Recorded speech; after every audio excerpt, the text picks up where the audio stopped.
Bismillahirrahmanirrahim. Alhamdulillahirabbil alamin. Allahumma shalli wa sallim ala sayyidina Muhammadin miftahi babi rahmatillah wa adada ma fi ilmillah, salatan wa salaman daimain bidawami mulkillah wa ala alihi wa sahbihi.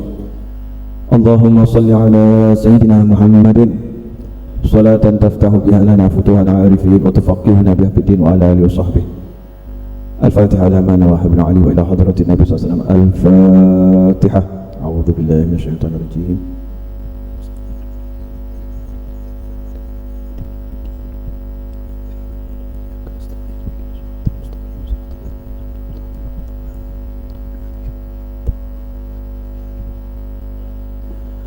Assalamualaikum warahmatullahi wabarakatuh. Pertanyaannya, dalam hidup yang singkat ini gimana ya caranya sukses? Enak itu, uripe penak, seperti iklan di truk-truk, isi enak zamanku toh. Nah, itu di truk-truk, saya kan supir, sering lihat gitu kan tulisan isi enak zamanku toh gitu kan. Nah, tulisan seperti itu sering muncul di truk. Nah, pertanyaannya, pengen enggak kita uripe penak gitu? Mau enggak itu? Hidupnya enak, detik demi detik rasanya enak, apapun yang terjadi rasanya enak. Mau enggak? Mau enggak? Mau. Kerja, apapun kerjaannya hasilnya enak. Mau enggak? Mau. Ya pasti mau semua.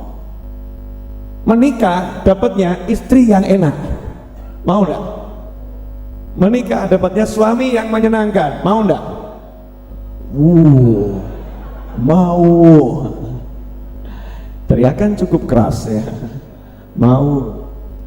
Nah, Allah udah bilang laqad kana lakum fi rasulillahi uswatun hasanah.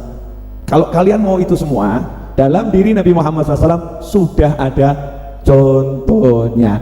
Selesai, copy paste, hasil sama. Enak kan? Pengen sukses, cari duit, tiru Nabi. Nabi cari duit mulai umur berapa? 10 tahun, 12 tahun. Betul? Nah, jenengan cari duit umur berapa? Sarjana S1 telat. Nunggu S1 baru cari duit. Makanya kalau sugihnya angel ya pantes. Ya kan ya? Telat. Nabi itu mengawali masa mudanya. Masa muda kan remaja diawali menjelang usia balik ya, dan setelah balik. Itu Rasulullah sudah mengawali dengan kerja, dan kerjanya cukup menantang. Langsung ke luar negeri, bawa barang ke luar negeri, ke negara orang lain, ke negeri yang asing, interaksi dengan, bukan dengan orang sebangsa, bukan dengan satu kampung, dengan orang asing, menjual barang kepada orang asing. Kanjeng Nabi udah siap melakoni umur 12 tahun, dan dilanjutkan terus. Seringkali kita nggak belajar nih sejarah Nabi bekerja ya, SAW. Dilanjutkan terus sampai usia menjelang 25 tahun, menarik hati seorang saudagar wanita terkaya, tercantik, terpandai, terhebat, dan ter yang lain yang bernama Sayyidah Khadijah radhiyallahu taala anha. Sampai akhirnya Sayyidah Khadijah titip dagangan. Saya titip barang ya, sekian kontainer, sekian pikul onta, dipikul onta. Kontainernya dulu onta. Untuk memudahkan transaksi, saya titip asisten saya yang bernama Maisarah, pria namanya Maisarah, untuk mendampingimu. Pulang habis tuh semua barang dagangannya, duitnya utuh, tidak seperti kita habis dagangannya, duitnya habis. Jadi bedanya luar biasa ini dengan Kanjeng Nabi Muhammad SAW. Berangkat bawa barang, pulang bawa uang, pulang bawa uang, menguntungkan. Itu menjelang usia 25 tahun. Perjuangan dagang Nabi Muhammad SAW luar biasa. Dan background beliau, latar belakang keluarga yang gak mampu. Beliau anak yatim piatu, dititipkan kepada pamannya yang bernama Abu Thalib.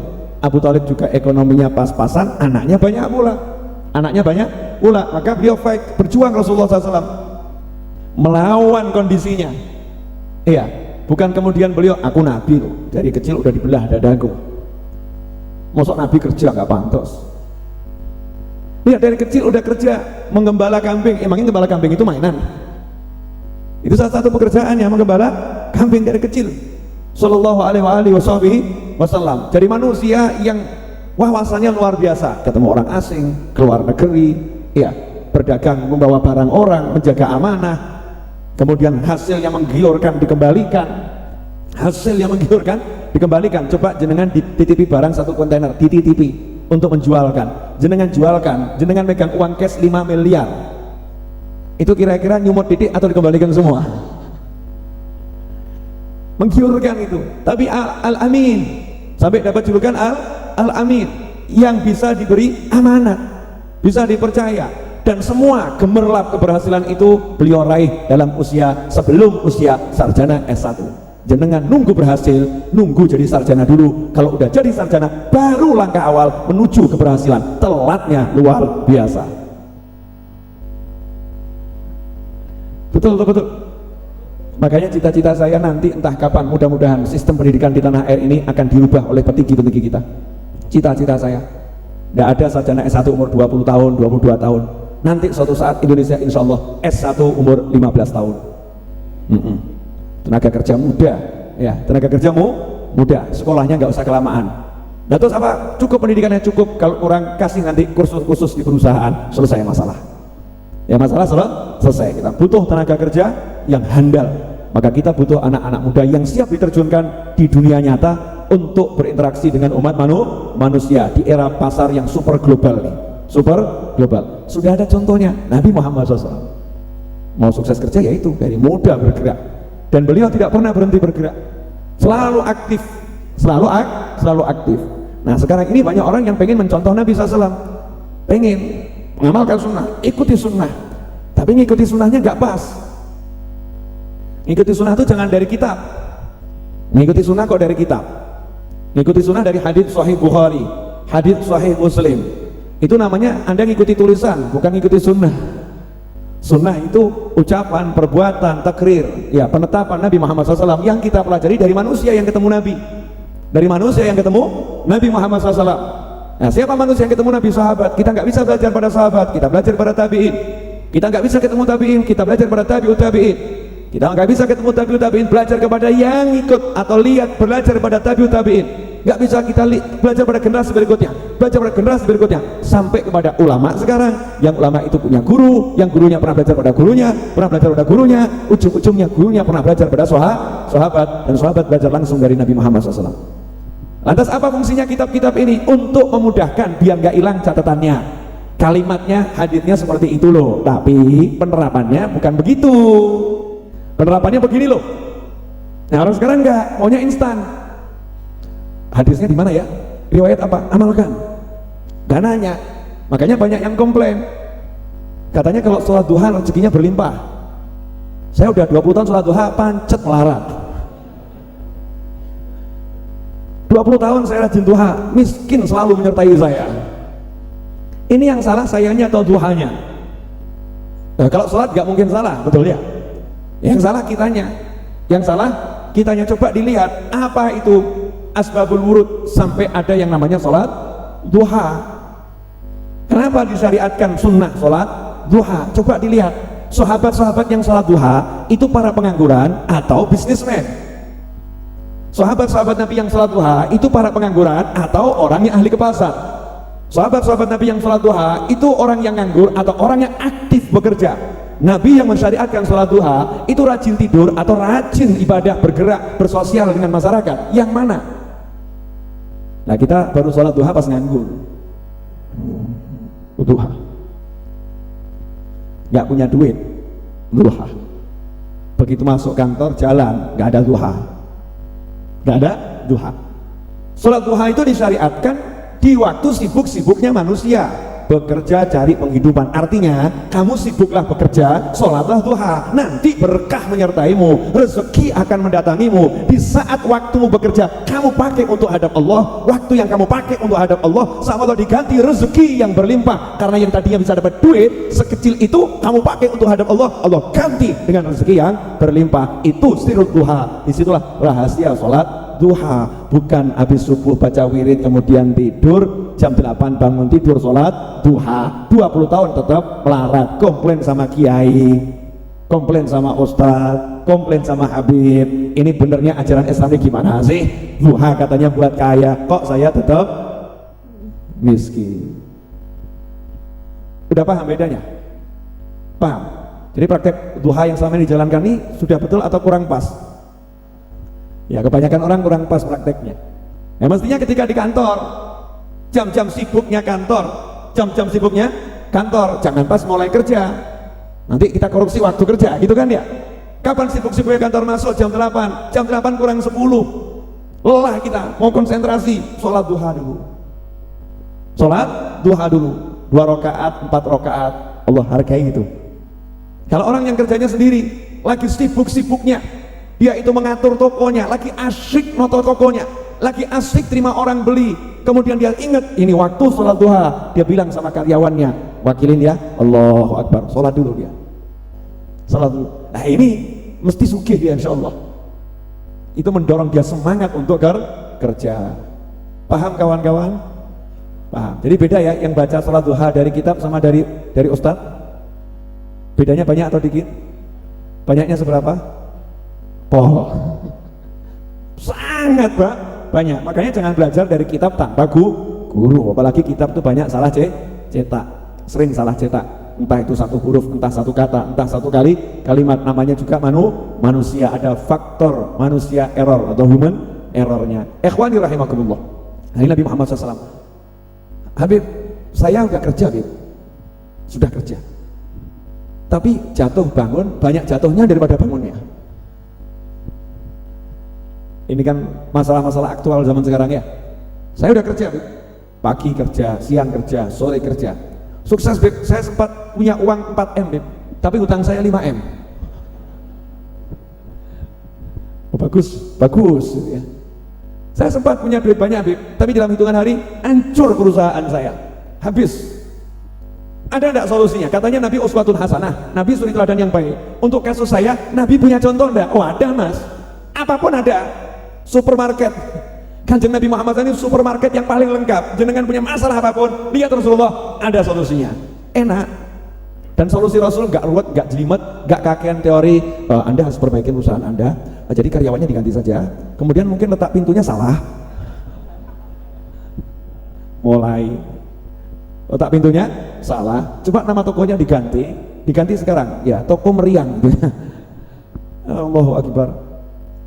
Apa solusi Nabi Muhammad SAW? Kasus yang sama, sahabat datang, ya Rasulullah, saya udah kerja, naik, jatuh lagi, jatuh bangun, sekarang udah mentok ya Rasulullah, udah mentok, udah nyerah, saya nggak bisa apa-apa, udah habis-habisan. Solusinya apa? Nabi Muhammad SAW balik bertanya, nah selama ini apa kamu nggak mengamalkan doa dan tasbihnya malaikat, yang berkat tasbih malaikat tersebut seluruh makhluk Allah dikasih rezeki. Jadi kucing dapat rezeki, burung pipit dapat rezeki, burung dara dapat rezeki, ya, ayam dapat rezeki, kambing dapat rezeki, itu berkat zikirnya malaikat. Malaikat zikir, rezekinya dicairkan oleh Allah Subhanahu wa ta'ala. Apa kamu gak ngamalkan itu? Rupanya sahabat yang satu ini luput ini amalan ini. Amalan ini luput, yang lain gak ngalami masalah yang seperti itu. Yang satunya ngalami masalah ini. Ternyata betul, ada amalan Nabi yang luput dari beliau. Nanya sama Rasulullah, apa ya Rasulullah? Saya belum tahu. Kamu kalau habis adzan subuh, sholat sunnah fajar 2 rakaat, sebelum sholat subuh dilaksanakan, maka bacalah subhanallah wa bihamdi, subhanallahil azim, astaghfirullah 100 kali. Ingat Mas ya, 100 kali. Ojo mbok luwi, ojo mbok kurangi. Itu kunci. Kunci itu kalau anak giginya nambah bisa buat buka enggak? Enggak bisa. Kurang bisa enggak buat buka? Nggak bisa. Urusan ganjaran, tapi ini punya fungsi tersendiri. Pahala dapat, lebih dapat, kurang dapat pahalanya, tapi fungsinya akan berjalan kalau sesuai dengan jumlahnya. Subhanallah wa bihamdih, subhanallahil azim, astaghfirullah 100 kali sebelum sholat subuh. Makanya kalau Anda ke Madinah Al-Munawwarah, ke Makkah Al-Mukarramah, gak ada habis azan langsung qomat. Sekarang ini kok rasa-rasanya banyak masjid-masjid yang azan subuh 5 menit kemudian langsung qomat ya. Ini yang salah muadzinnya, imamnya, atau kita jamaahnya yang pengen cepat-cepat meninggalkan masjid? Yang mana? Karena amalan habis adzan subuh itu banyak. Amalan sebelum sholat subuh itu banyak, ada zikir, ada doa. Kalau di Madinah Al-Munawwarah, di Mekah Al-Mukarramah diamalkan itu. Sehingga ketika saya haji di Madinah Al-Munawwarah, selama 7 hari itu sholat subuhnya hampir-hampir matahari terbit. 20 menit sebelum matahari terbit itu baru sholat subuh. Mepet itu dengan terbitnya matahari. Kenapa? Karena memang zikirnya banyak. Subhanallah bihamdi, subhanallahil azim, astagfirullah. Jangan model jenengan SKS. sistem kebut sesaat. Subhanallah. Cuma dengerin astagfirullahnya. Subhanallah. Ini subhanallah bihamdi, subhanallah lazimnya mana? Ada. Kau dengar cepet bib. Subhanallah. Udah selesai bib. 100 kali baca yang benar. Subhanallah bihamdi, subhanallahil azim, astagfirullah. Subhanallah bihamdi, subhanallahil azim, astagfirullah. Subhanallah bihamdi, subhanallahil azim, astagfirullah. 100 kali. Sahabat dia langsung senang. Oh, ini salah saya. Lupa amalan Nabi yang satu ini. Diamalkan. Gak lama kemudian hasilnya apa? Cespleng. Rezeki berlimpah, luber-luber sampai ke tetangganya dapat semua. Dum-dum ke tetangga dalam waktu singkat. Kalau Anda pengen rezeki Anda berubah dalam waktu singkat, mulai besok pagi amalkan yang satu ini. Bab duit. Loh, ini penting nih membangun ekonomi umat. Umat Islam itu harus sugih, harus kaya, harus mampu. Al-mu'min al-qawi, lebih Allah cintai. Mukmin yang kuat. Ya, mukmin yang kuat. Nabi kita dari muda bekerja, kita ngaku pecintanya, nganggurnya luar biasa. Apalagi ustadz kok nganggur, memalukan. Tidak ada itu, nganggur di Indonesia itu sebenarnya tidak ada. Yang ada orang nggak mau kerja. Betul kan? Banyak anak muda itu yang mau kerja kok, jual koran. Saya pernah ketemu anak muda 3 orang, keliling dari rumah ke rumah, jual pisang goreng, masih muda. Umurnya paling 14-15 tahun. Yang besar sekitar 17 tahun. Keliling dari rumah ke rumah, jual pisang goreng. Saking senengnya saya, itu satu kotak ada berapa sekian, saya beli semua. Senang lihat anak muda mau kerja. Banyak lapangan kerja di negara kita, kitanya yang pilih-pilih. Kamu kok nganggur? Ya, saya ngelamar nggak diterima. Ngelamar di mana? Di sana. Ya pantas nggak level. Ya level. Kamu nggak diterima. Jangan nganggur. Beli pisang goreng, jual. Wah, Beb, masa saya ini S1 jual pisang goreng? Lah mau apa? Kamu melecehkan juragan pisang goreng. Ini jual pisang goreng itu bukan sesuatu yang hina, itu bisa mendatangkan uang miliaran kalau kamu mulai bekerja dan kemudian kamu kelola. Bisa dapat uang miliaran kalau betul kamu tekun, kamu jalani. Nah, kamu enggak kok, mosok pisang goreng. Masak jual blangreng, masak telo goreng, masak pohong goreng, masak kacang godok. Loh, jangan bilang masak, mulailah, geraklah. Nah, ini sahabat gak banyak mikir, subhanallah bihamdi, subhanallahil azim, astagfirullah 100 kali. Hasilnya langsung dapat. Nah, kita mau contoh Nabi yang mana sekarang? Coba. Banyak yang punya utang di sini? Dia enggak usah ngomong, wajah-wajah berhutang ditampak. Mirip saya gitu kan. Hutang ya hutang, niat dibayar. Kemudian bagaimana? Ya jangan lupa kiatnya. Apa itu kiatnya? Jangan pernah tinggalkan doanya Nabi. Allahumma kfini bihalalika an haramika wa aghnini bifadlika amman siwa. Pendek loh. Nabi nggak ngajari doa yang panjang-panjang gaya mumet, nggak ada loh. Pendeknya luar biasa. Amalkan ini minimal habis sholat. Kalau bisa sebanyak mungkin. Nanti datang terus rezeki. Bener datang. Beres. Ya bertahap. Kalau ngajak kaget kan jangan. Kamu. Kemudian di samping doa, kumpul sama orang soleh yang baik hati. Orang soleh bener kumpul. Seorang sahabat lapor sama Nabi Muhammad SAW, ayahnya baik ini, almarhum ayahnya meninggal, utangnya banyak, utangnya sekian ton kurma kepada orang-orang Yahudi dan lain sebagainya. Tiba waktu bayar, nggak punya kurma sebanyak itu, di kebunnya paling cuma kintalan, utangnya ton-tonan. Maka lapor pada Nabi Muhammad SAW, ya Rasulullah, ini gimana nih, utangnya saya banyak. Maka Rasulullah menyatakan, besok kalau penagih udah kumpul semua, jangan dibayar dulu, tunggu saya datang, nah nanti baru dibayar. Siap ya Rasulullah. Betul, disiapkan untuk kurma yang digunakan untuk bayar. Utangnya sekian ratus ton misalnya ya, punya kurma cuma sekian kintal, cukup nggak buat bayar?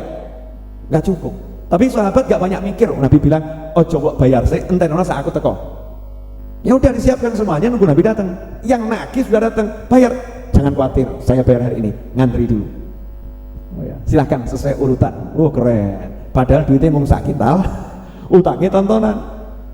Pede yang punya Nabi, punya Rasul. Nabi Muhammad SAW datang nggak bawa duit.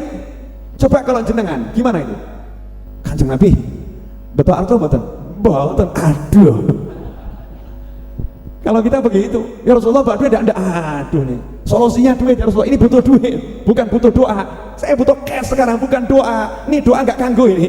Para pengantri udah mengantri, penagih udah ngantri, doa nggak bisa menyelesaikan masalah. Itu jenengan. Itu Anda, itu kita ini. Beda dengan sahabat Nabi Muhammad SAW. Rasulullah datang, nggak banyak komentar. Rasul nanya, mana kormanya? Ini ya Rasulullah. Apa yang dilakukan Nabi Muhammad SAW? Tawaf, kormanya diputeri. Coba kalau jenengan lihat saya seperti itu, kira-kira bagaimana? Abi begis orang yang tambahan duit, tak sawang tambah mumet aku. Diputeri, kormanya diputerin. Setelah itu apa? Rasul duduk di atas kormanya, duduk di atas korma, duduk. Sahabat ya imannya kuat. Kalau kita kan tambah apa meneh, aneh-aneh. Kalau kita ini bedanya hati kita dengan para sahabat. Maka di situ Rasulullah SAW bersabda, sekarang silahkan ditakar, ditimbang. Kalau sekarang ditimbang, panggil namanya satu-satu, utangnya berapa, kamu bayar. Fulan, 2 ton, siap. 2 ton terbayar. Fulan, 1 ton, fulan, setengah ton, fulan, selesai, semua terbayarkan. Dilihat, kormanya masih utuh. Kormanya masih itu. Kenapa? Diduduki Nabi Muhammad SAW. Lah carilah orang yang bisa begitu, sing iso mubeng, iso nglinggi. Golek ono. Lo ada enggak, Bib? Ada itu, ada. Kenapa? Al ulama warathatul anbiya. Nanti kalau doa Rasul kita jalankan, Allah akan munculkan tuh orang-orang seperti itu. Allah akan munculkan. Saya mau berangkat ke bandara di Jogja. Mau ke Jogja, mau naik pesawat. Pesawatnya jam 9, jam 7:15 saya baru jalan. Itu nekat atau enggak nekat itu? Pagi loh ya, jam 7:15 pagi baru jalan, pesawatnya jam 9 pagi dan tidak ada jadwal meleset. Jadwalnya pesawatnya schedule sesuai jadwal.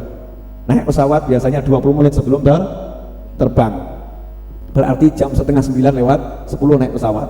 Berarti setengah 9 sudah harus ada di bandara. Jam 7:15 baru jalan.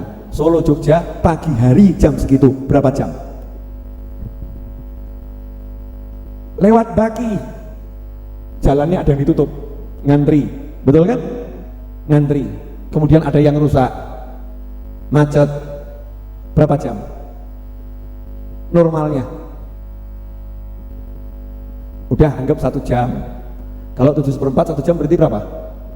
8 jam seperempat. Mungkin jam 7:15 berangkat, 8:15 sampai di bandara? Mungkin enggak? Enggak mungkin ya? Teori manusia mungkin enggak? Enggak mungkin. Paling cepat jam 9 kurang seperempat, 1 jam setengah, betul ya? Itu paling cepat dan harus kebut-kebutan, benar begitu? Nah, saya punya teman kiai, orang soleh insya Allah. 5 menit, Beb. Platnya aja AD 805 MM, ada bos Muhammad. Ada bos mau mikir, Muhammad mau mikir, jalan 5 menit. Adik saya di jalan ngomong, Kak, ya coba lihat GPS-nya. Menurut GPS Google Map itu kurang berapa menit? Saya bilang, orang saya buka Google nggak usah dibuka, nggak usah dilihat, 5 menit tekan.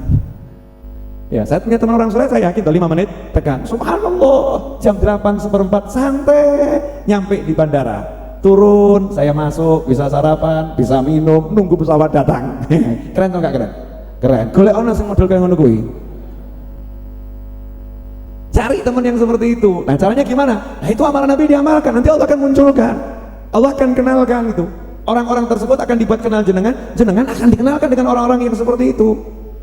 Tapi amalan Nabi dijalankan, jangan diwale. Golek wong sik, amalan Nabi ora diamalki. Karena ketemu yang enggak pas. Model waneh-waneh. Ya, ini tolong nanti ditaruh di bawah tempat tidur. Model aneh-aneh, naudzubillah amin min dzalik. Enak atau enggak enak?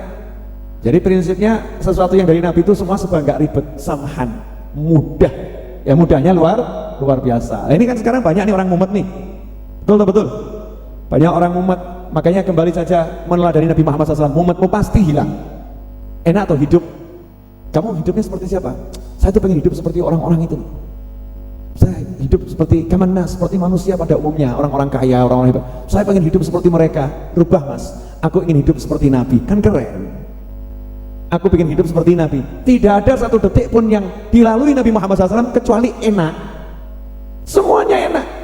Hidupnya enak, detik demi detik enak, nyaman, menyenangkan, luar biasa. Walaupun dilihat orang gak enak, walaupun orang lihat gak enak, yang ngerasakan enak. Caranya bagaimana? Tiru Kanjeng Nabi Muhammad SAW. Tadi saya kan cuma ngasih contoh sederhana ya. Bab tahajud.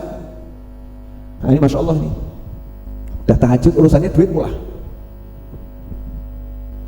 Kepepet, kecepit, mampet, tahajud. Jadi kesian tahajud ini. Nisang tahajud ini baru disamperin kalau manusia kepepet, kecepit, mampet. Dan kadang kita sebagai ustadz juga salah menginformasikan. Kalau Anda butuh hajat, Anda banyak masalah, tahajudlah. Tolong dirubah para ustadz. Jangan tahajud ini cuma untuk ketika ada masalah. Gak ada di Al-Quran tahajud untuk masalah. Yang ada apa? Allah akan memberikan engkau pada derajat yang sangat tinggi, yang mulia, maqamah mahmudah. Fatahajjat bihi nafilatan lak.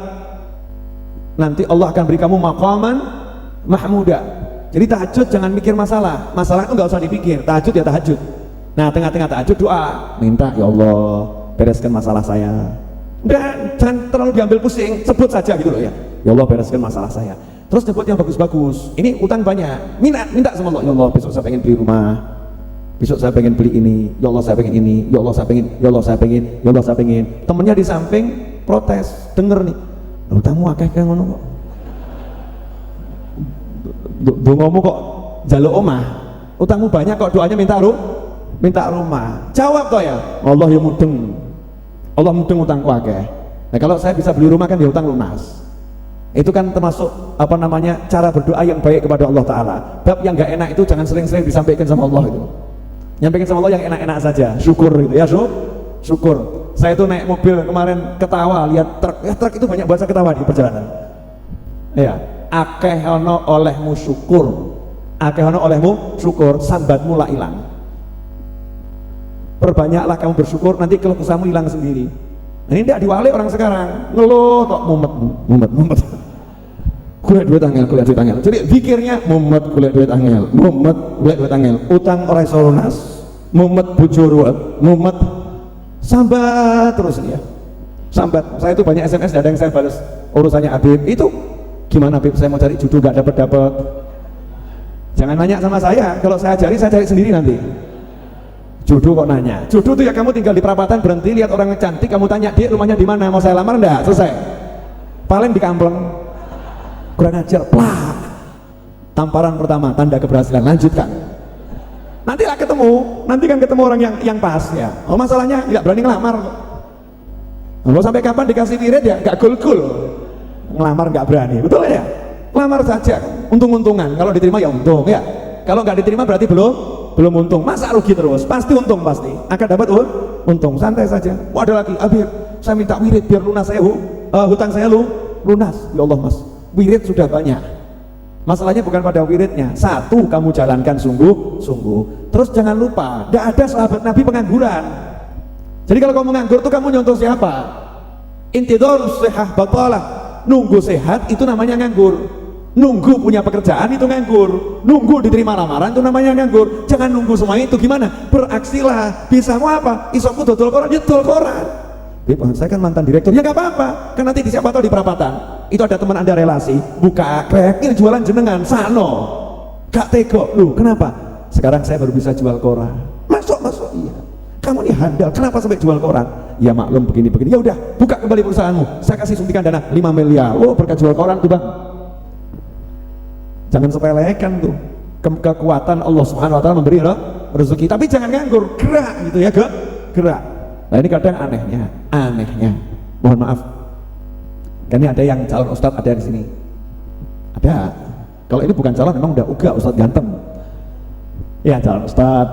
Ada yang santri, mohon maaf dengan segala hormat, mesti kesannya kalau udah nyemplung di urusan agama nggak kerja. Betul kan? Kalau nyemplung di urusan agama kesannya enggak kerja. Makanya banyak orang tuh takut masukkan anaknya ke pesantren. Nanti masa depannya bagaimana gitu kan? Nanti masa depannya bagaimana? Pola pikirnya salah. Coba kita lihat sejarah Nabi Muhammad SAW. Ini saya lagi mengkampanyekan ini beberapa hari ceramah di mana-mana babnya yang satu ini.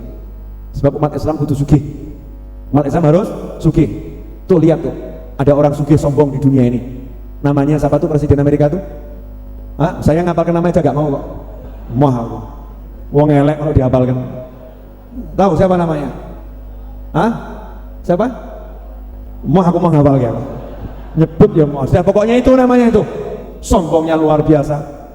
Sedunia ngakuin ibu kota Palestina Yerusalem, dia langsung gaya Yerusalem ibu kota Israel, semua ikuti langkah saya, wah pindahkan kedutaan besar langsung ke Israel. Gaya titenono. Tunggu saja tanggal mainnya. Sombong itu ya bahaya. Kalau udah sombong langsung urusannya sama Allah, langsung urusannya sama Allah. Moh ya, jangan seperti orang-orang yang sombong. Nah ini coba kita lihat, kenapa sampai ada orang berani sombong sama umat Islam. Nah, umat Islamnya begitu kok, kita ini disuruh sugih, tambah jawabannya jangan mengejar dunia, kita harus hidup zuhud, kita harus mengejar akhirat.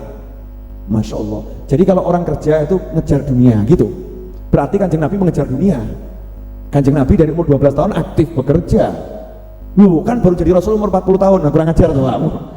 40 tahun tuh dilantik jadi Rasul, dikasih tugas nyampaikan pada orang lain. Kalau Nabi sebelum lahir udah jadi Nabi, sebelum lahir udah jadi Nabi. Dan Kanjeng Nabi Muhammad SAW ketemu malaikat itu udah biasa, dari kecil udah ketemu malaikat, dari belah dadanya dari kecil.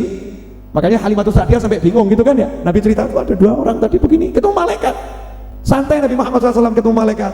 Kita baru ketemu jin udah bingung, ketemu malaikat santai dari kecil. Itu Nabi Muhammad SAW kerja, Masya Allah. Coba kita lihat sahabat, dari mulai Abu Bakar As-Siddiq radhiyallahu anhu. Sayyidina Abu Bakar itu pengangguran atau pedagang ulung? Pengangguran atau pedagang ulung? Bukan cuma pedagang ulung. Siapa yang duitnya dihabiskan untuk bantu Nabi Muhammad SAW? Di antaranya Abu Bakar As-Siddiq radhiyallahu anhu. Makanya ketika beliau hijrah ngomong sama Rasul, udah saya siapkan 2 tunggangan kendaraan untuk hijrah. Kanjeng Nabi apa jawabnya? Boleh, tapi kalau dikasih saya nggak mau, saya mau bayar. Oh gagah tuh Nabi saya, tak bayar oke, tapi bawa KI mau, saya mau bayar nih. Karena Sayyidina Abu Bakar ini kan jasanya luar biasa. Berangkat duitnya dibawa semua. Ayahnya yang saat itu belum masuk Islam nanya sama cucunya, bapakmu pergi ke Madinah ya? Ninggalin kamu enggak? Karena tahu watak anaknya ini nggak pernah sama duit itu digembol-gembol, nggak pernah. Duit itu tidak pernah disimpan, duit itu didumkan tuh. Sayyidina Abu Bakar As-Siddiq radhiyallahu anhu. Anaknya juga pinter, dari kecil udah dididik bapaknya, gak ada cinta dunia. Bapaknya ini tadi sudah didik anaknya, makanya si anak gandeng kakeknya yang matanya rabun, udah hampir nggak kelihatan. Ditunjukkan, ini loh kek, masih banyak bongkahan emas di sini, batu dibungkus. Disuruh megang kakeknya, ini loh masih banyak bongkahan emas. Kakeknya mantuk-mantuk, menunjukkan Sayyidina Abu Bakar As-Siddiq punya simpanan emas banyak, dibawa pergi ke Madinah Al-Munawwarah untuk dakwah. Sugih apa melarat? Nah saya buat contoh sopo. Kamu bilang tidak usah kerja, banyak zikir, banyak wirid, tahajud, duha gitu ya, terus gak kerja, gak cari duit, itu yang kamu contoh siapa? Sufi? Gak ada, Sufi kerja semua. Para Sufi itu orang-orang yang paling ahli kerja. Al-Qattan, Ghazali dan lain sebagainya, mereka orang-orang lah ahli kerja. Lihat sejarahnya. Kemudian Sayyidina Umar bin Khattab radhiyallahu ta'ala anhu, Khalifah Umar bin Khattab. Nah ini wajah-wajah yang kurang kerja mulai rotok mikir. Ya aku berarti salah nyontoh ya. Habib yang ngono dadak diterangke barang. Habib juga begitu, pakai dijelaskan masalah ini, mestinya kan nggak usah dijelaskan. Sayyidina Abu Bakar begitu, Sayyidina Umar bin Khattab, coba lihat. Mertua Nabi Muhammad SAW, Sayyidina Umar bin Khattab radhiyallahu anhu, sekaligus menantunya Ali bin Abi Thalib karramallahu wajhah. Bagaimana Sayyidina Umar? Coba lihat di Sahih Bukhari. Sayyidina Umar itu sampai membuat janji sama tetangganya.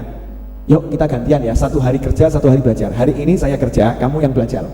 Nanti malam ketemuan, kita ngobrolkan apa yang diajarkan Rasulullah. Kalau kamu yang lagi belajar, terangkan ke saya. Besok giliran saya belajar, kamu kerja. Sehari kerja, sehari belajar. Sehari kerja, sehari belajar. Saya mau nanya, ini berarti perhatian nggak sama kerja? Perhatiannya luar biasa.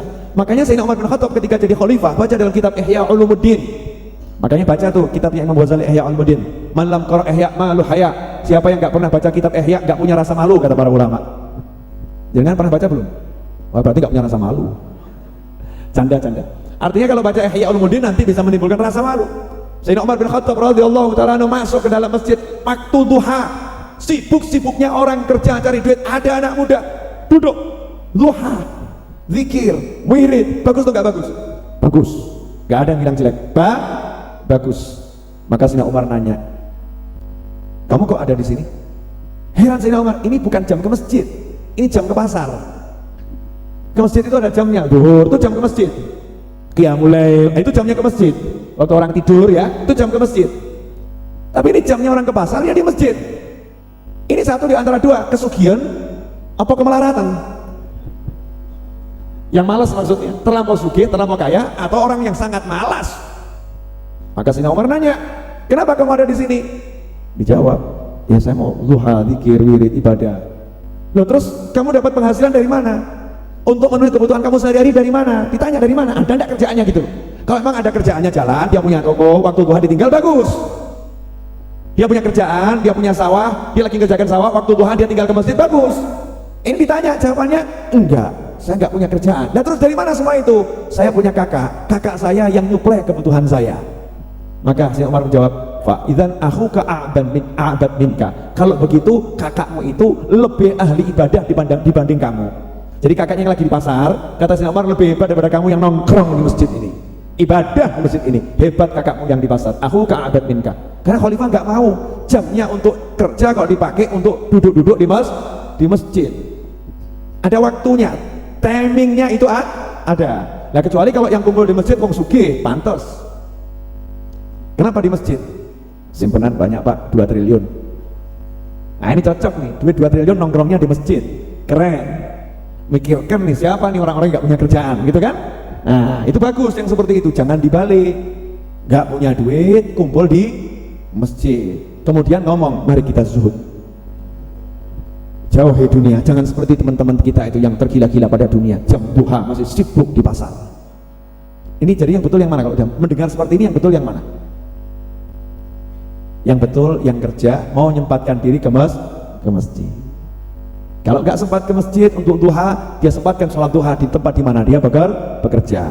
Tapi kalau pengangguran sholat duha itu cuma dapat pahala sholat, sholat, tapi nilainya jauh berbeda dengan apa yang diajarkan Nabi Muhammad Sallallahu Alaihi Wasallam. Ini perlu disampaikan jika orang di luar Islam itu ngerti sholat duha itu untuk apa, Muslim itu bagaimana, biar mau masuk Islam.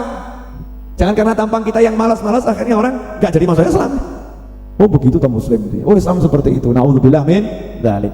Sayyidina Utsman bin Affan radhiyallahu taala anhu. Coba kita lihat Sayyidina Utsman bin Affan. Tahu Sayyidina Utsman kan?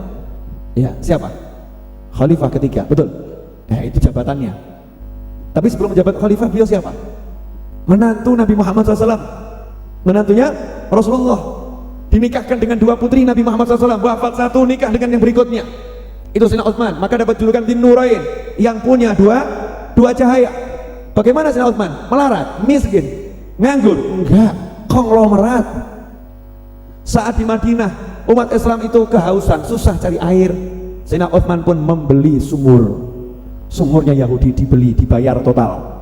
Dengan waktu itu perjanjian belinya pintar Sayyidina Utsman, sehari buat saya, sehari buat kamu. Nah Yahudinya mau, karena nanti dipikir di waktunya dia umat Islam akan beli air dari dia. Sayyidina Utsman pintar, di waktunya Sayyidina Utsman umat Islam suruh ambil air sepuasnya, gratis semua. Akhirnya Yahudinya di harinya itu kosong, nggak ada yang beli air. Akhirnya Yahudi nawarkan, ya udahlah hari saya sekalian dibeli sama Sayyidina Utsman, kemudian diwakafkan untuk muslimin. Sampai sekarang itu wakafnya Sayyidina Utsman masih ada di Madinah. Bahkan ada bank Utsman, banknya Sayyidina Utsman. Di Arab Saudi sana ada bank Sayyidina Utsman, itu kekayaannya Sayyidina Utsman yang diwakafkan untuk muslimin, yang membiayai haji dan lain sebagainya. Sayyidina Utsman bin Affan waktu ada perang, butuh pasukan 1000 orang, ini nggak punya kendaraan, nggak punya senjata, nggak ada perlengkapan perang. Nabi membutuhkan pasukan, tapi ada 1000 lebih pasukan yang nggak punya senjata, nggak punya kendaraan, nggak punya perbekalan.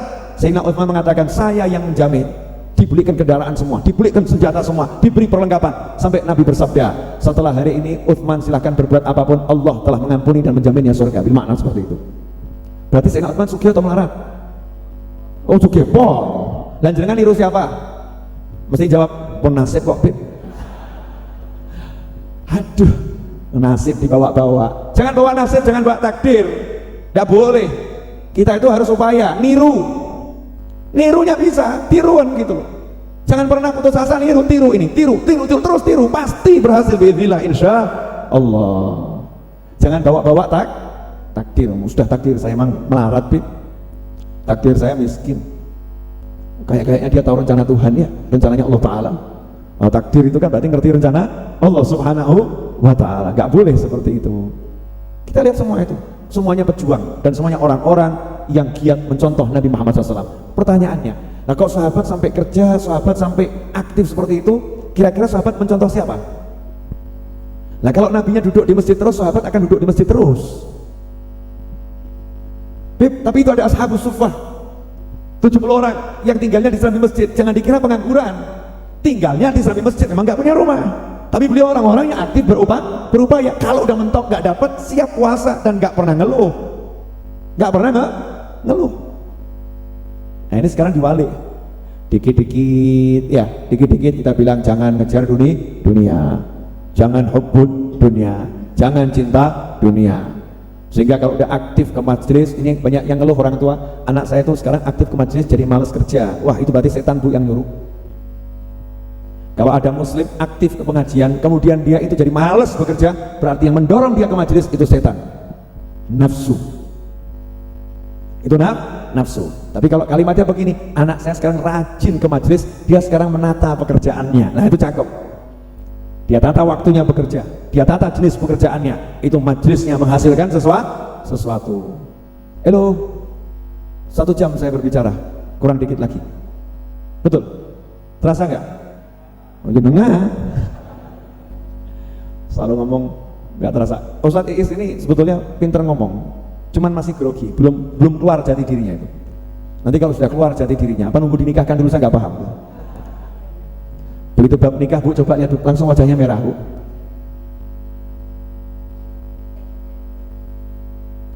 Kopiahnya beli di mana Ustaz? Hadiah dari teman, laki atau perempuan? Oh laki Ustaz, masa temannya perempuan? Hadiahnya belinya di mana yang ngasih hadiah? Bagus ya kopiahnya ya? Ya. Ini kalau beliau kulaan dijual di Raudhah pasti laris. Nah itu loh kerja. Ya. Makanya ulama-ulama dulu kalau pergi pengajian keliling, subhanallah, ke Tegal, Surabaya, Cirebon, hadir majelis kemana-mana, modalnya bawa sarung 2 kodi. Sampai di situ kita ngobrol selesai pengajian, nanya, ada sarung bagus mau beli enggak? Enggak apa-apa, ke Raudhah jenengan bawa sarung dari rumah boleh, bawa 1 kodi, bawa 2 kodi, rampung, buka dasar di situ, tapi ikut ngaji loh ya, ikut ngaji, buka dasar di situ, bilang mau beli sarungnya enggak nih Beb? Ya teman-teman nih, sarung bagus, oh asik tuh, Raudhah seperti nanti kalau orang keluar dari Masjid Nabawi, oh asik, rame, tapi ikut ngaji di sini, ya ikut ngaji di sini. Saya tuh waktu itu ada pengajian ibu-ibu tadarus Al-Quran keliling 1 Solo, kebetulan make di Raudhah ini. Selesai pengajian saya tersenyum sampai ketawa, karena ibu-ibu yang ikut itu ada ibu-ibu yang punya jualan di pasar, jual kates, ya jual sayur mayur, 1 tenggok itu dibawa pengajian, ikut tadarus, selesai tadarus langsung gelar tenggoknya di luar. Nah yang belanja teman-teman yang ngaji sendiri. Oh keren itu bagus, luar biasa. Makanya Nabi Muhammad SAW begitu masuk Madinah, beliau bangun pasar, dan itu pasar muslim pertama di dunia. Kita di Indonesia sebagai umat Islam terbesar di dunia, mayoritas warga negara Indonesia adalah beragama Islam, tapi sebagai muslim kita belum punya pasar muslim terbesar di dunia. Betul? Nah iya, soalnya ceramah kita jangan mengejar dunia. Ya dunia itu nggak usah dikejar, biar ngejar-ngejar kita kejar akhirat. Tapi kalau kerja itu harus. Jadi jangan ngaku murid saya kalau pengangguran. Saya kerja nggak? Kerja itu ada toko roti itu di depan, betul kan ya? Belilah. Ya di Habib saya kerja enggak? Kerja itu Habib saya itu jual CD, jual kopiah, jual tasbih, sebagian dagangannya ikut saya jualkan di toko di depan itu. Itu banyak dagangan Habib saya di situ. Well, buka toko ya, titip ya, ambil tanah anak, jualkan di sana. Itu ada itu kerja. Habib Novel kerja enggak? Itu tadi kerjaan saya, apalagi jual buku. Ada yang online di Tokopedia, Raudhah Bookstore. Entah nyebutnya benar atau salah, Inggris saya nggak mudeng. Untuk baca Quran salah gak masalah. Bukan baca Al-Quran salah nggak jadi masalah. Gitu aja kok repot. Yang penting tulisannya bookstore. Bacanya apa? Wallahu a'lam. Saya ini Jawa asli. Kalau lidahnya nggak seperti Inggris ya wajar-wajar saja. Dan saya nggak mau capek-capek belajar lidahnya seperti orang Inggris. Nanti ngajinya nggak fasih saya. Mending lidah Jawa.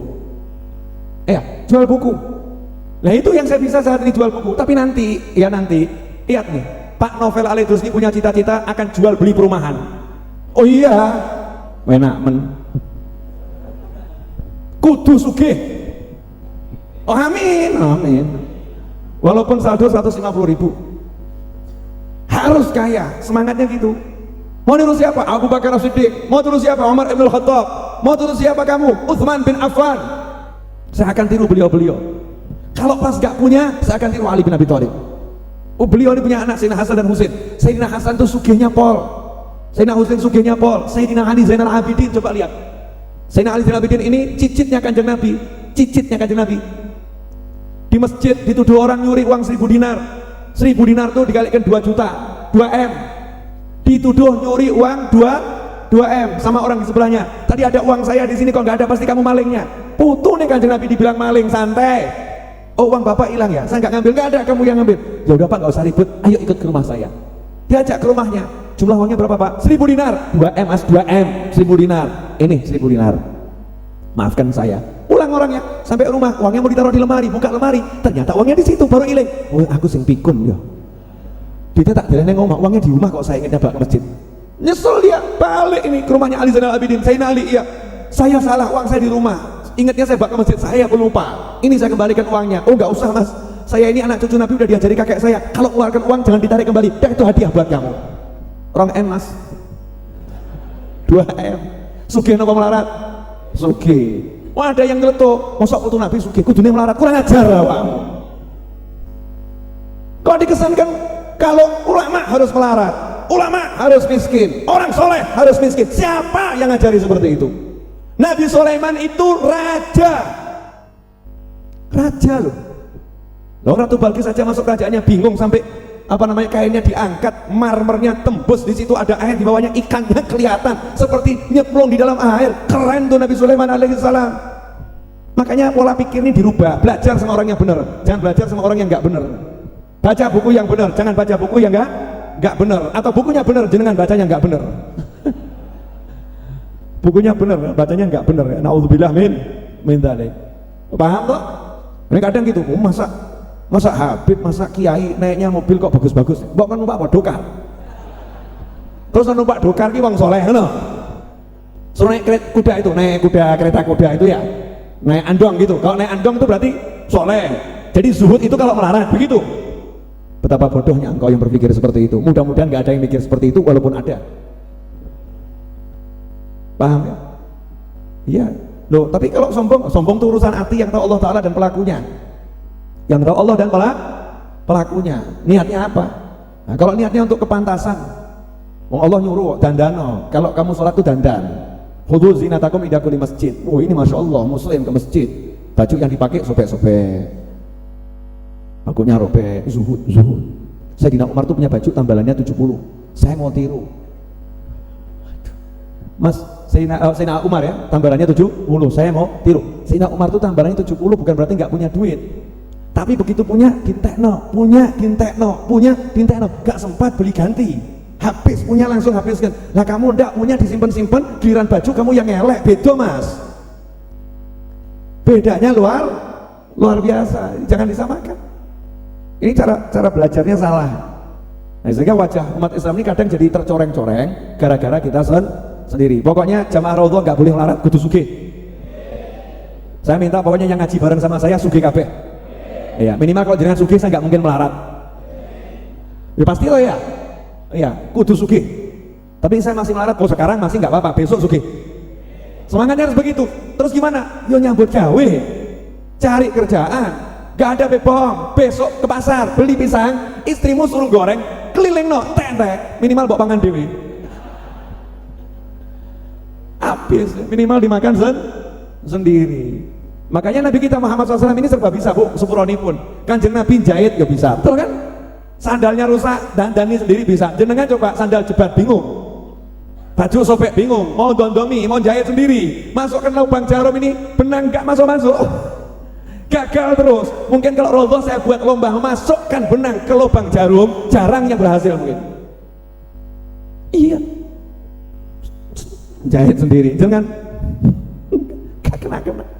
Jahit oke, masak oke, nyembelih kambing oke, gulat Kanjeng Nabi gulat oke, pernah dipraktekkan.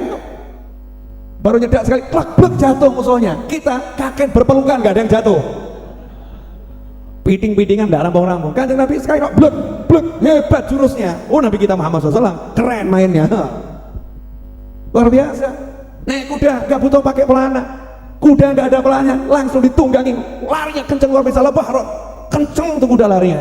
Yang nunggangi Nabi Muhammad SAW tanpa pelana, emangnya langsung bisa belajar Rasulullah, ahli.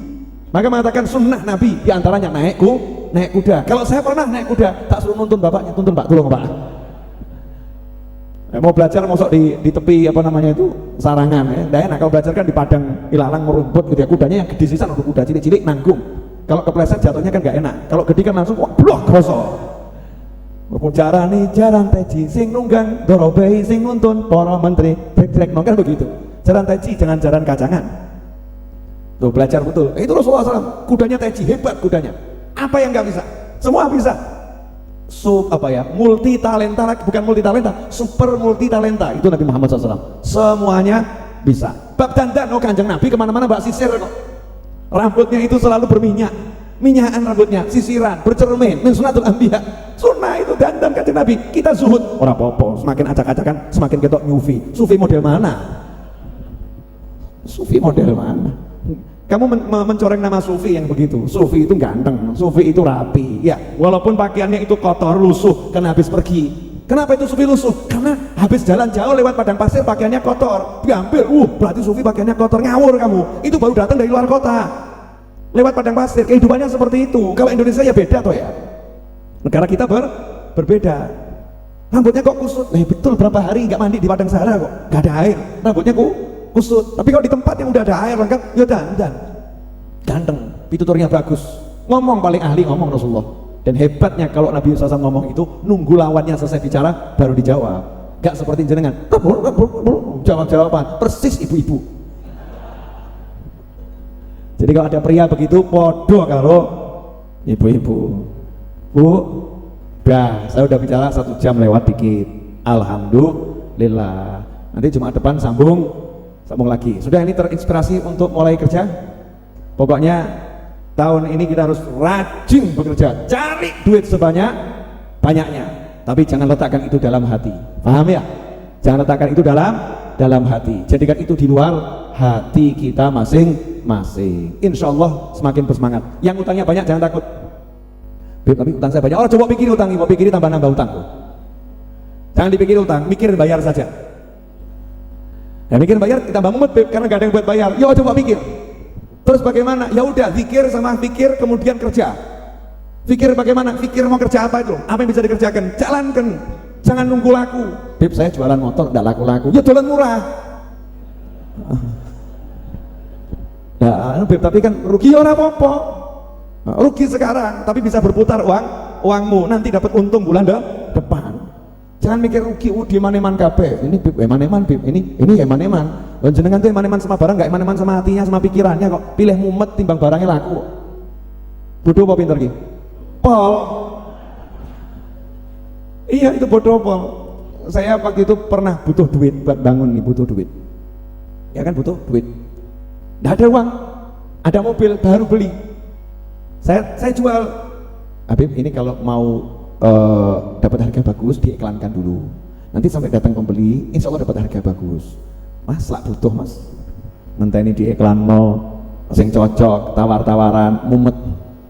Sayang loh Beb kalau dijual ke showroom nanti harganya turunnya sekitar 150 juta. Ora popo, tapi laku turun saya ini ruginya 150 juta Beb. Ben 150 ben sing duwe aku loh ngeyel. 150, iya biarin, mau 200 juta ruginya nggak jadi masalah. Beb itu duit ora kertas. Saya nggak pernah nyawang itu duit, itu kertas. Kok bisa begitu gimana Beb? Loh, saya udah make kok. Udah saya buat pengajian sekali buat saya, itu nilainya sudah cukup. Saya beli mobil misal 400 juta, saya buat pengajian sekali, terus saya jual harga 1 rupiah, buat saya udah untung. Karena mobil itu udah buat saya bisa masuk surga, bisa dihargai. Buatnya dia masuk surga itu kalau 400 juta kan ya murah toh ya. Murah, udah menguntungkan buat saya, jadi nggak mau tak pikir lagi. Sekarang mau saya buat lebih menguntungkan apa? Tak dadekno bangunan, tak dadekno majelis. Lah besok gimana? Besok urusannya besok, urung tentu urip kok bingung awakmu. Oh nyatanya alhamdulillah ya dapat dikasih Allah gantinya, dikasih Allah gantinya, dikasih Allah gantinya, kan begitu terus. Halo, kok gampang ya? Gampang. Beb utang saya banyak Beb. Terus punya rumah enggak mas? Punya, dolen. Beb, maaf Beb, barusan sama dolen. Terus saya tinggal di mana? Ngontrak. Atau kamu beli lagi? Lebih gimana? Yalah, rumah kamu di kota. Ya desa titik. Masuk ke desa sedikit. Dengan uang sedikit kamu punya rumah yang besar. Gak jadi masalah. Punya rumah besar, mobilnya bagus. Ya, mobilnya bagus. Agak ke desa sedikit, hidupmu enak, cuacanya bagus, udaranya seger, utang lunas, punya modal kerja. Besok kamu beli rumah di kota yang jauh lebih bagus dari rumahmu yang kemarin. Bahkan kalau bisa rumahmu itu kamu beli lagi dari orangnya. Oh, ngeden karo dunya. Jadi yang buat mood sebetulnya apa itu? Takut miskin, wedi melarat. Makanya orang yang satu tidak boleh takut miskin, makanya punya semangat sugih. Halo, ini kok wajah lihat saya gak enak semua, kenapa ini? Udah siap untuk berjuang? Nah, kalau bab sholat gak usah dibahas, sholat ya kudu sholat, ngaji kudu ngaji harus ngaji, zikir harus zikir, itu gak usah dibahas. Tapi semangat untuk kerja nih loh, ini perlu dibahas. Udah semangat belum? Jangan ngeluh lagi sama saya ya, Beb, saya bayar utang kok angel, Beb, saya ilmunya udah cukup, bertahun-tahun saya ajarkan amal loh. Dan berhentilah mengeluh, berjuanglah, pasti ada jalan. Gak mungkin gak ada, tidak mungkin tidak ada. Makanya saya doakan Ustadz Yusuf Mansur itu biar semakin sukses dan dijauhkan dari hal yang tidak menyenangkan dunia dan akhirat. Masya Allah, satu contoh yang baik untuk Indonesia. Anak muda, Ustadz pula, hafal Al-Quran, punya santri jutaan yang hafal Al-Quran, tapi punya paytren, dan beliau sudah bisa menjadikan pertama kali bisnis syariat saham, bursa saham syariat pertama kali di Indonesia yang buat Ustadz muda hafal Al-Quran. Itu contoh, Ustadz harus kerja. Keren itu. Aku kok kotak elemen ya aku ya. Udah jelas? Nah, dalam rangka bekerja, sekarang waktunya bekerja ini. Saya mulai mencetak ulang lagi buku-buku saya. Di antaranya itu ada buku yang lama sekali udah saya terjemahkan, bukan karya saya tapi karya seorang ulama besar ya, yang kalau Rebu saya buat pengajian tuh, Idhah Asrar Ulumil Muqarrabin, rahasia ilmu para wali. Itu bukunya ada di luar sana. Harganya nggak murah, 100.000, tapi ya murah. Kenapa? Tebel. Ya sangat tebal, sekitar 270 atau berapa, 200 saya lupa ya, di atas 250 halaman, dan ukurannya besar. Isi buku itu menjelaskan rahasia ilmu para wali. Kalau jenengan paham buku itu, jadi wali. 100.000 jadi wali. Murah apa larang? Murah. Cik bu anggap larang berarti petut awakmu. Kalau itu dianggap mahal berarti pelit. Mau sudah apa namanya, tinggal baca bawa pulang kan selesai. Bahkan saya ngajarkan kalau Rebu, tapi kalau maulid ini kan kita pending dulu ya. Kalau Rebu saya ajarkan jadi buku pegangan, yang insya Allah akan dipelajari terus, dan banyak buku yang lain. Itu bisnisnya Naufal bin Muhammad Al-Idrus, bisnis yang saat ini. Dulu saya pernah jual roti keliling dari H yang satu ke H yang lain, bener itu. Sekarang bisnis buku, dan tahun depan saya sudah berencana akan bisnis properti. Harus insya Allah Jogja, Semarang, mana lagi ya, bola lebih banyak yang diniatkan, lebih bagus kan. Gampang, beli rumah satu yang orang mau jual, dandani dikit ya, kemudian dijual, nggak usah untungnya banyak-banyak, untungnya dikit tapi setiap bulan untung. Enak dah? Oh, enak, tinggal ngomong kok ya. Makanya kalau ngomong yang enak tuh enak ya, ngomong kan yang enak-enak. Ojo mikir oh ya laku tapi masuk untung, rugi bi. Orang mau kerja kok mikir rugi, ya, itu yang menyebabkan dia rugi, mikir elek sendiri. Oke? Deal? Semangat kerja? Semangat nyutuh Kanjeng Nabi? Nanti kalau jenengan Pak udah kerja, duitnya banyak, jangan khawatir, menikah itu mudah untuk Anda semua.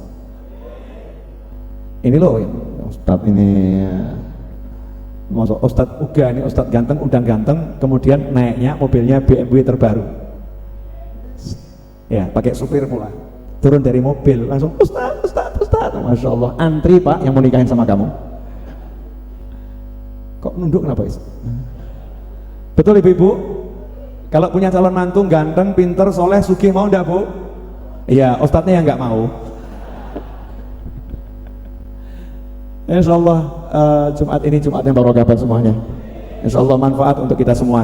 Dan semoga sahabat saya Yusuf Mansur oleh Allah Ta'ala diberi keselamatan di dalam perjalanannya dimanapun berada, dan oleh Allah Subhanahu Wa Ta'ala dikabulkan hajat-hajatnya zahiran wa batinan, dan semoga semua yang hadir di Majelis Ar-Raudhah maupun menyaksikan tayangan ini dimanapun berada oleh Allah Subhanahu wa Ta'ala di hajat-hajatnya dunia akhirat dikabulkan, mudah, nggak pakai susah payah, dan semoga semua teman saya tidak lagi menyandang status pengangguran, mulai besok semua menyandang status pekerja mencari kekayaan dunia yang akan menghantarkan kepada kebahagiaan dunia dan akhirat. Dan semoga semua yang punya hutang segera bisa melunasi hutangnya tanpa susah payah, hidupnya kemudian enak nyaman, dan semoga semua anak keturunan kita jadi orang yang soleh dan solihah, yang sakit disembuhkan oleh Allah Subhanahu wa Ta'ala, dan yang telah tiada dijadikan kuburnya sebagai taman surga, diberi Allah kenikmatan di surganya, dipertemukan para nabi, para siddiqin, para syuhada dan para sholihin. Dan kemudian semoga kita semua panjang umur, bahagia, senang, ayam, tentrem, sehat, taat, meninggal husnul khatimah. Wassalamualaikum warahmatullahi wabarakatuh. Alhamdulillah. Al-Fatihah. A'udzu billahi minasyaitonir rajim. Bismillahirrahmanirrahim. Alhamdulillahirabbil alamin arrahmanirrahim maliki yaumiddin.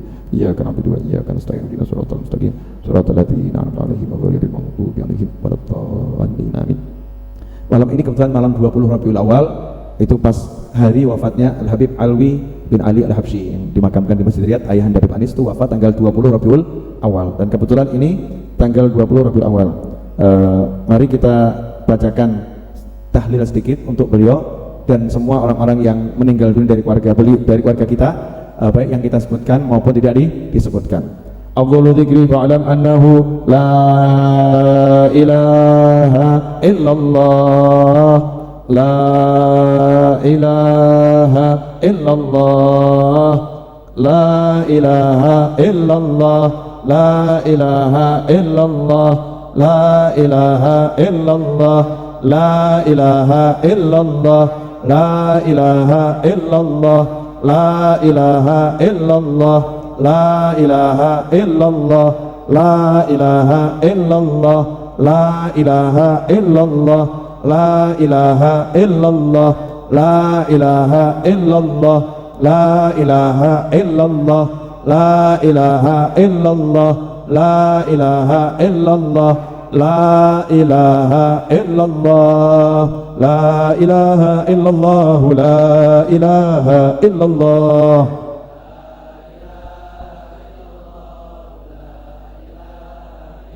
La ilaha illallah, la ilaha illallah.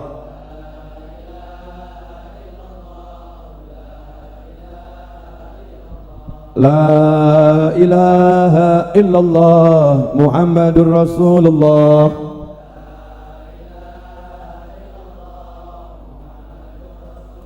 Allahumma salli ala Muhammad, Allahumma salli alaihi wa sallim.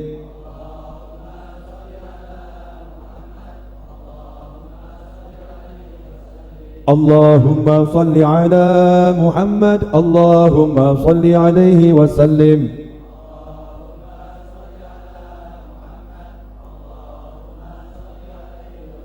Allahumma salli ala Muhammad, ya Rabbi salli alaihi wa sallim.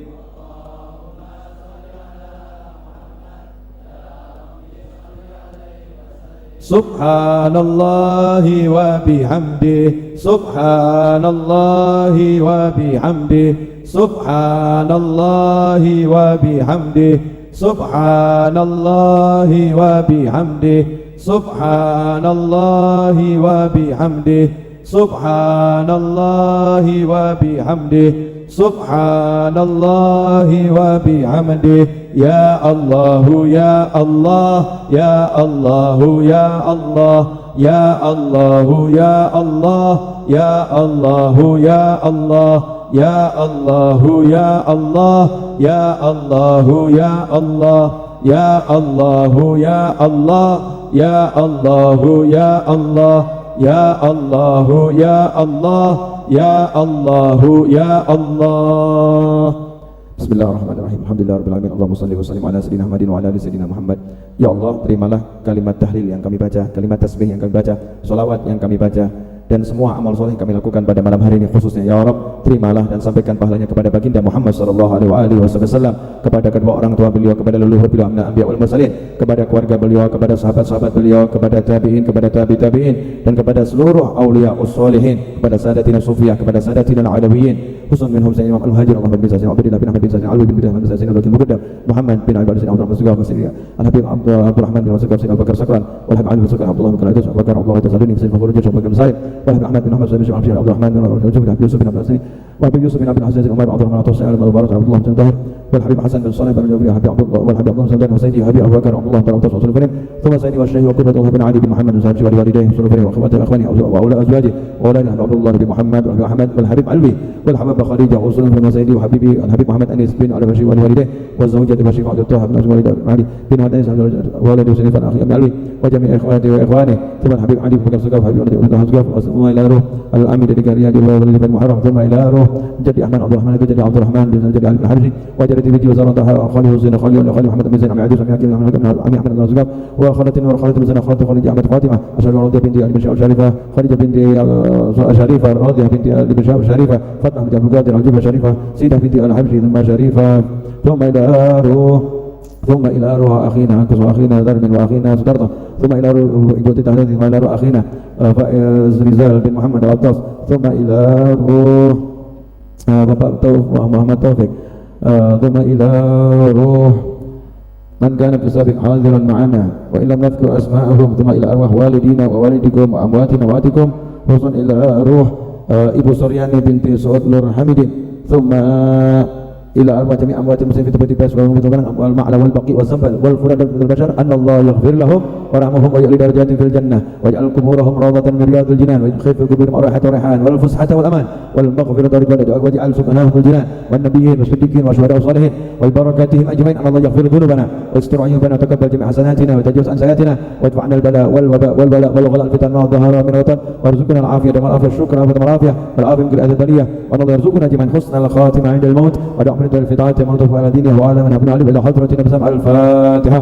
أعوذ بالله من الشيطان الرجيم. بسم الله الرحمن الرحيم. الحمد لله رب العالمين الرحمن الرحيم مالك يوم الدين إياك نعبد وإياك نستعين اهدنا الصراط المستقيم صراط الذين أنعمت عليهم غير المغضوب عليهم ولا الضالين آمين. اللهم صل وسلم على سيدنا محمد مفتاح باب رحمة الله عدد ما في علم الله صلاة وسلاما دائمين بدوام ملك الله وعلى آله وصحبه. اللهم اجعل في طاعتك فرحي وسروري وفي مرضاتك جميع أموري. اللهم يا عالم بحالاتي ومطلع على سرائري ونياتي اقضي جميع حاجاتي واغفر ذنوبي وسيئاتي وتجاوز عن خطيئاتي وزلاتي وتقبل جميع حسناتي وسامحني فيما مضى وما يأتي واكتبني في ديوان ساداتي واسلك بي سبيل نجاتي في حياتي ومماتي.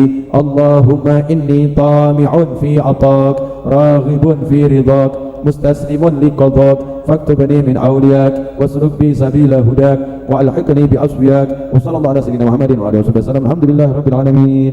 Makannya silahkan dikeluarkan tiap Jumat.